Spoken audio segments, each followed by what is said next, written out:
All right, so this is a review that I wrote for the AP Chemistry students that I'm currently tutoring, and I am utterly confident that these four topics that don't even require a calculation or any formula are going to be a big part of the 2020 AP Chemistry exam. Hence, I'm making this video.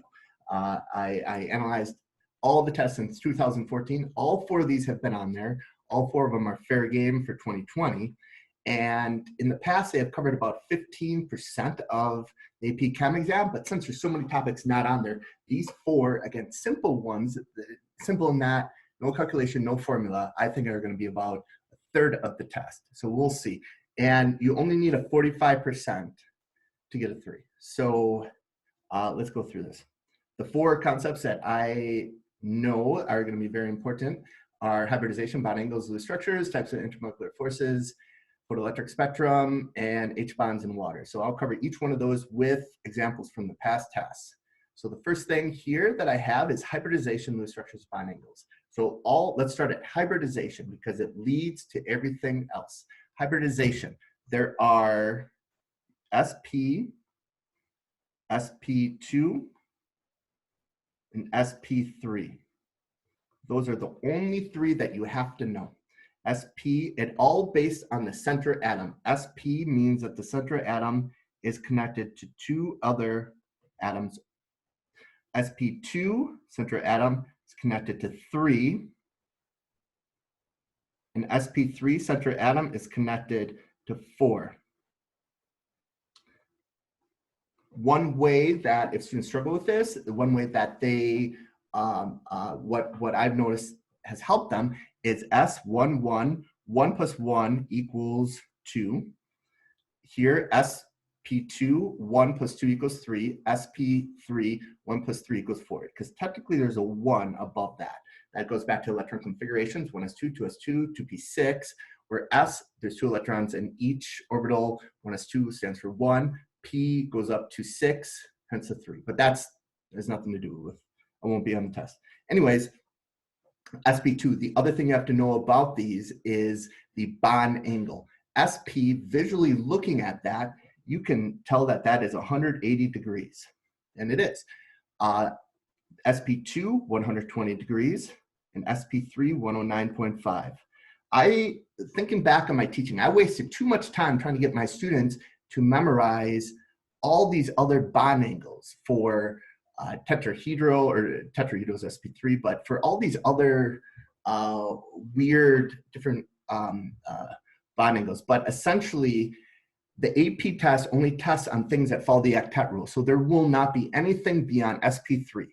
And you'll see that every single year it asks you to identify the hybridization, SP1, SP2, SP3, and the bond angles. So let's go through examples here. So this is from 2019 exam, and we have this compound. And another thing to keep in mind is that these often are hidden within larger concepts. So like it might be hidden within a connects problem or something like that, but it's a completely different thing. And it's an easy couple points to get. So this is from 2019. And it simply, after all that wording, it goes identify the hybridization of the carbon atom and the urea molecule. Let's just do the hybridization of each one. Let's look at that nitrogen first. That nitrogen, think left, right, up, down. How many total things are connected to that nitrogen? Know this, lone pairs count. Know this, double bonds count as 1. Up, right, or whatever, left, right, up, down. Nitrogen has 4 things connected to it. That is an SP3. S1P3, 1 plus 3 equals 4. The bond angles are 109.5. Now let's look at that carbon. Up, down, left, right, 3 total things on that carbon. That is an SP2, bond angles 120. And then the one that it asks, is that the one that it asked for? Yeah, that's the one that it asked for. So SP2. And then let's just go back to that nitrogen there. Left, right, up, down, 4 total, SP3, 109.5.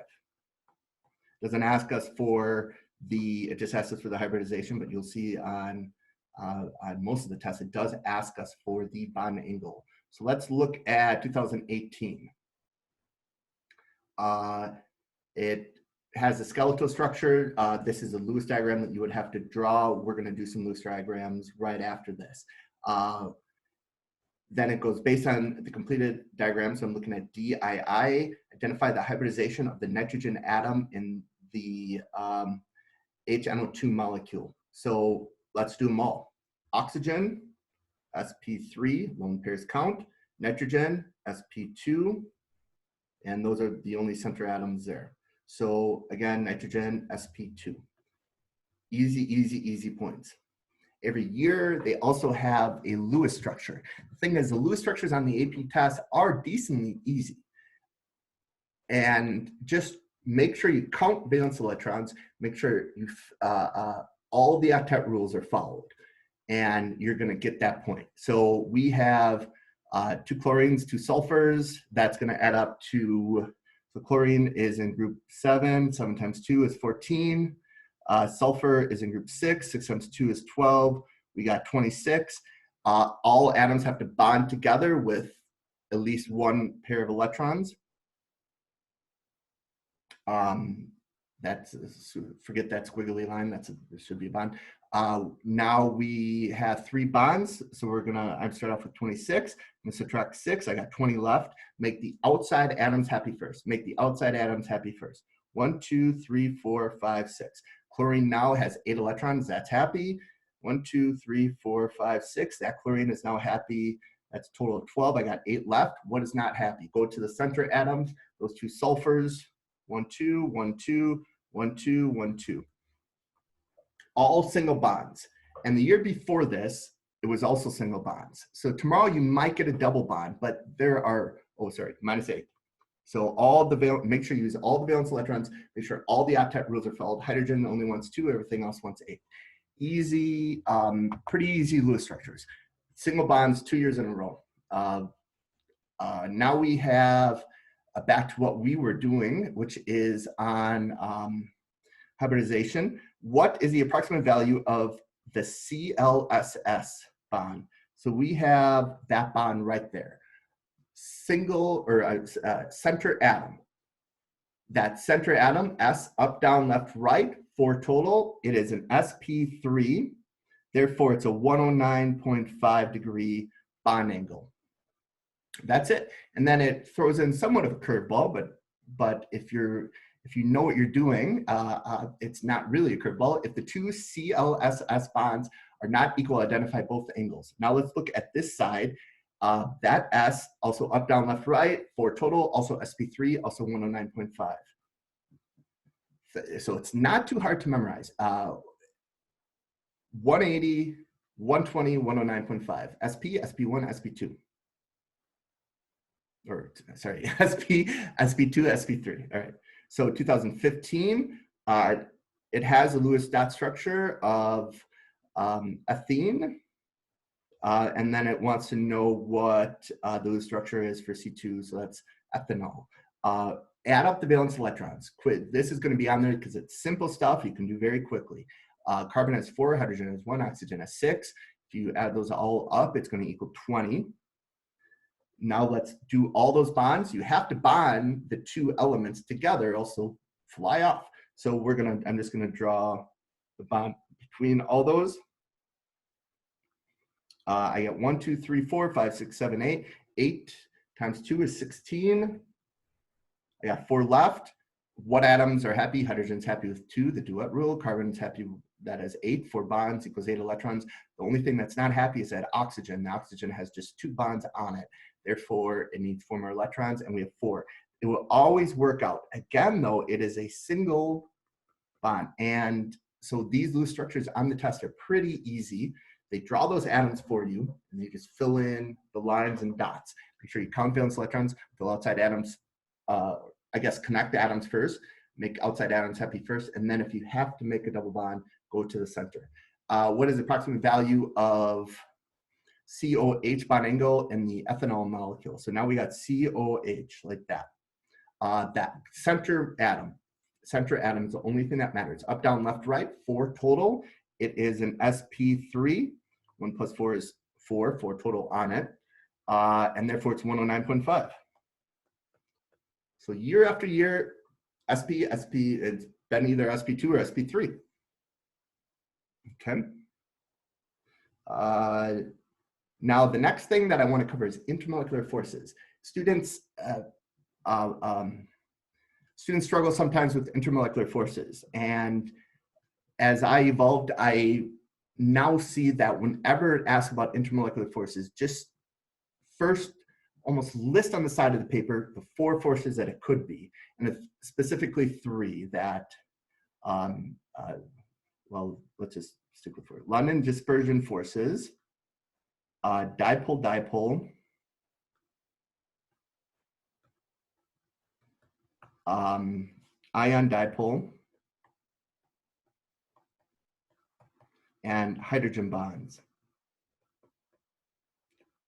Generally speaking, these go from weakest to strongest. And keep in mind, generally speaking, because you'll see in a second, all molecules, when, let's say, in a liquid or a gas, have London dispersion forces.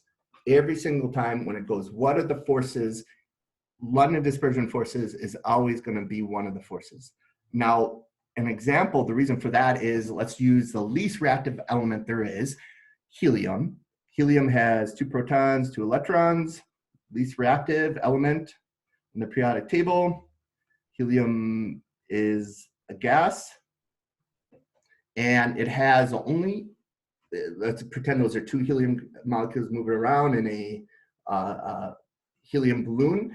There is some attraction, London dispersion forces, between the molecules. Simply, the reason for that is these positives, these protons, are somewhat attracted to those electrons. That is London dispersion forces, and vice versa. These are somewhat attracted to that. Hence, they're moving around. They're sort of attracted to each other, but not enough to bond together or to stick together or to make some sort of reaction happen. The next one, dipole-dipole, that is when there are 2 polar molecules. So let's use an example. CNH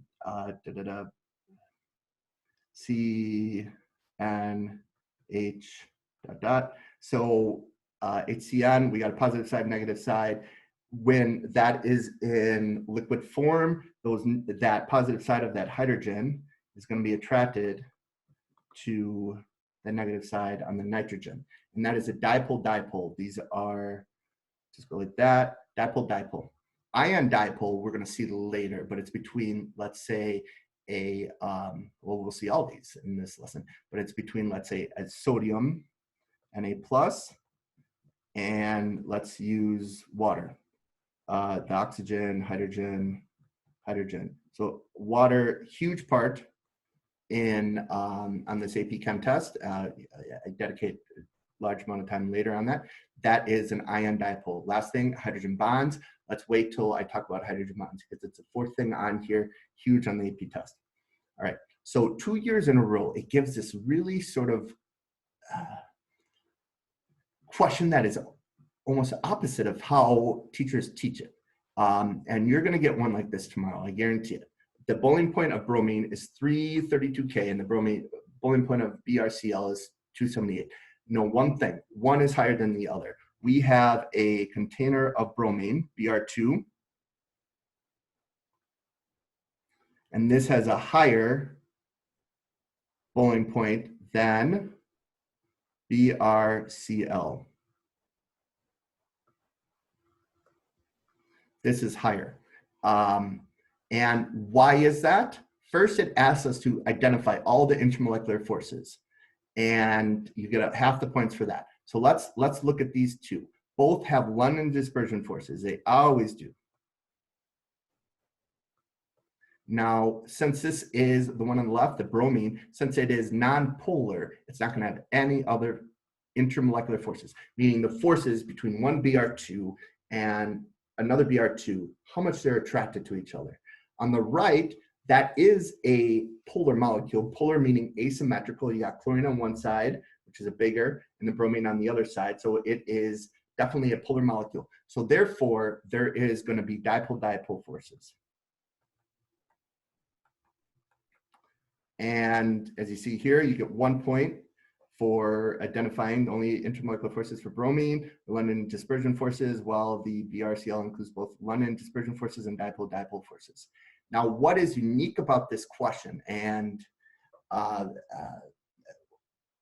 not only unique, but asked 2 years in a row, 2019 and 2018, is why would, since London dispersion forces are the weakest, and the BRCL has both London and dipole, why would BR2 have a higher boiling point? And that doesn't, generally speaking, if you were to predict, you would predict that the BRCL has a higher boiling point. But still, they're giving you fact, and they're stating something to you. And you have to somehow explain it. Boiling point is solely based on, not solely, but it's largely based on intermolecular forces. Atomic mass does play a role, but think intermolecular forces far greater than atomic mass.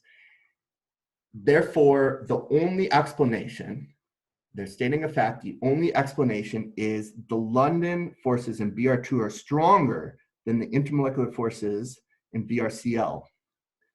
That goes against what, generally speaking, you're taught. But again, they're stating a fact. You have to use your creativity to explain it. And since London dispersion forces is what, since intermolecular forces is what determines boiling point, then that's the only explanation. Now, funny enough, they asked it on the year before. And again, it goes against what you're taught, but you're given a fact, you have to explain it. So now we have CS2 boiling point, COS boiling point. CS2 has a higher boiling point. That's all that matters for now. Now it goes, what are the intermolecular forces? London dispersion, dipole-dipole, ion dipole. That's it. Both have LDL, or London dispersion. So both have London. And then look at that CS2. That is symmetrical, that is nonpolar. No more intermolecular forces. Nonpolar molecules only have London dispersion forces. That's it. When they are symmetrical, one force. That is it. Now let's look at that COS. That is asymmetrical. It is polar. So London and dipole-dipole.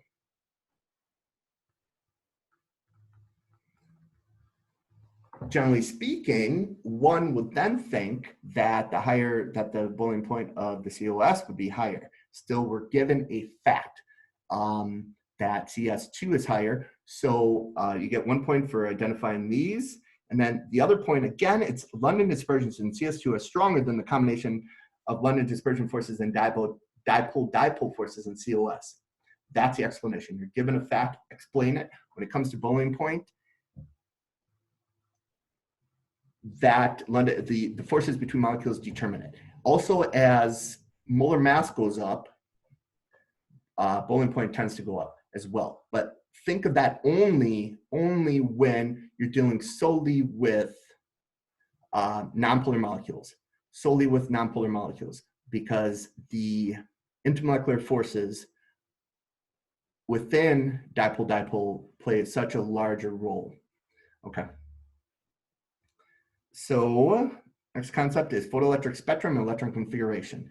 Every year they ask questions on photoelectric spectrum. They tend to be pretty easy. Last year's was a little bit harder. So, but it's something that I know students can understand pretty quickly. And let's say here, I'm gonna just draw a element. I'm gonna go like this. And then I'm gonna go like this. 1, 2, 4, 5, 6. Okay. So what element is this? How many electrons is in that? It always starts with 1s2, 2s2, and then that y-axis plays such a huge role in determining what element it is. The peak, the peak is how many electrons there are. So look at how in that first one, it's up 2 lines. So 2 electrons. The second one, 2s2, up 2 lines. The third one, up 6 lines. 1s2, 2s2, 2p6. Total of 10 electrons. All right. And so let's look at some examples here. This is off 2000, this is last year's 2019. We're gonna start off with 1s2. Now quickly look at how that y-axis, one line, therefore correlates with 2 electrons. Because 1s2 is always gonna be first. They're not gonna ask you what is the electron or what is the photoelectric spectrum of hydrogen, because that could be hydrogen or helium. But besides that, forget that. So we got 1s2, 2s2, now 2p6, 3s2, 3p6, and then this last one is the one that you got to make sure it goes up to one line. So that has to be 1s2, 2s2, 2p, 4s2. And that is what we get here. Now, what is important here, and add up those, the superscript, and you get up to calcium. Now, although they have an axis, I'm sort of making a prediction of them asking why is there a big gap there, big gap there, big gap there. And essentially speaking, when you write these electron configurations, that front number does mean something. So it is the energy level of those electrons, and as you move to different energy levels, the gap is, it's going to be much harder to remove those electrons. So like that gap is between different energy levels. So all 2s are going to be closer to each other, all 3s, all 4s, all 5s, and then there'll be a gap between each one. Okay, so the other important thing here is ground state electron configuration. I bet you if I looked at my past students' tests, they got electron configuration and they might have mixed up ground state and excited state.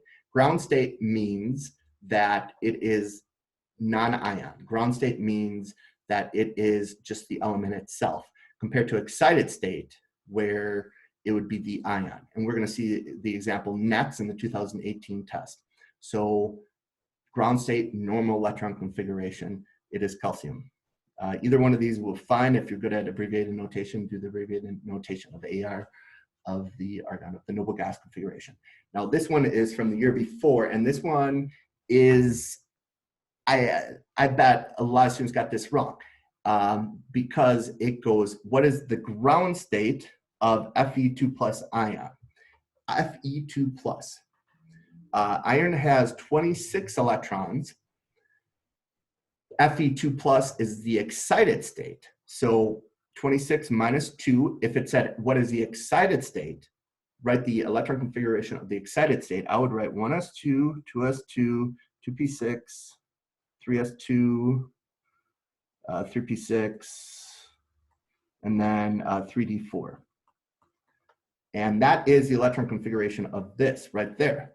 But it says ground state. The ground state of Fe2 plus is Fe.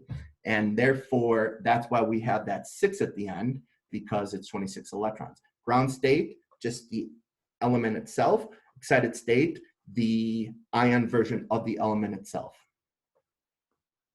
Okay, photoelectric spectrum. This is from 2018, somewhat of an easier one, but easy points. It's going to be on tomorrow's test, I guarantee it. 1s2, it always starts off with 2s2, 2p6. 2 plus 2 plus 6. Oh, wait, no. Sorry, jeez. Okay, so each one of these is 1 electron, 1s2, 2s2, and then that last one goes up 3, 2p3. 2 plus 2 plus 3 is 7, hence it is nitrogen. So look at that y-axis determines exactly how many electrons it is. Starts out with 1s2 and goes to 2s2, 2p up to 2p6. So if this was 1 higher, it would be 2p4, and then it will be oxygen. And look at that y-axis. All right. One more concept. This hydrogen bonds, I spent a lot of time looking at, to prepare a review for the students that I'm tutoring, I spent a lot of time reading every single AP test since 2014. Hydrogen bonds and how they work with water has been on every single test and every single practice test. So I can predict that you'll get a question maybe even as simple as draw two water molecules and draw a dashed line of where the hydrogen bond occurs. So let's draw two water molecules. The negative side of a water is by those lone pairs. The positive side is by these hydrogens.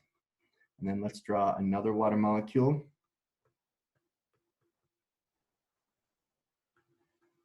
And again, the positive and negative side. And there is going to be a hydrogen bond right there.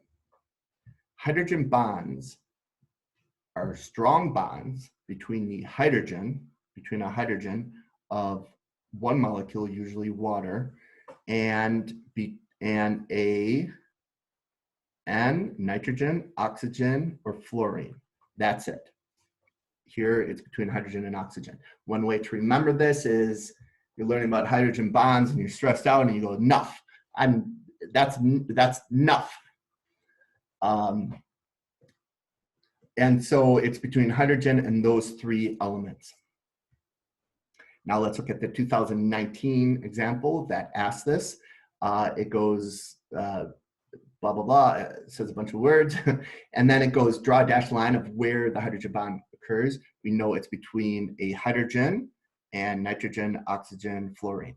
There's a lot of different examples that we could draw here. They drew one, the oxygen there. So you use that key to the right. That is an oxygen, and this is between the oxygen of the water and the hydrogen of urea. There's other bonds that you could draw. Oxygen, so a hydrogen and a oxygen. So you could draw one like there. Oxygen, you could draw one right here. Oxygen and hydrogen. And below it states as such. But it only says you have to draw one dashed line. So hydrogen bond, hence a hydrogen, and then nothing. All right, so this is an example of not of a hydrogen bond, which I can see a lot of people thinking it might, but it's actually an ion. Ca2+ is an ion. Ion, dipole, water, very dipole, water, very polar.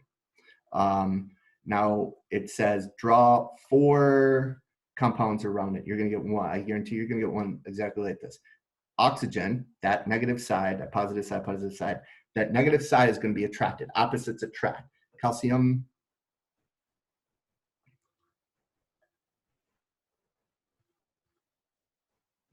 so that oxygen faces that calcium because the oxygen is a negative side. All right, that's it. Good luck tomorrow.